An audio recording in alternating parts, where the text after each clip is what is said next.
Hi! In front of me is POCO F5 and today I would like to show you how you can add photos to text message. First of all, go into Messages app and select one of your chats. Then tap on this icon with a camera and the photo at the bottom left corner.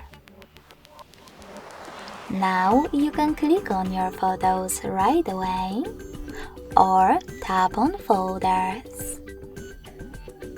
Then hold the chosen ones, in my case this one, and click on Select at the top right corner. Thanks so much for watching. If you enjoyed this video, smash that like button, comment and subscribe. Bye!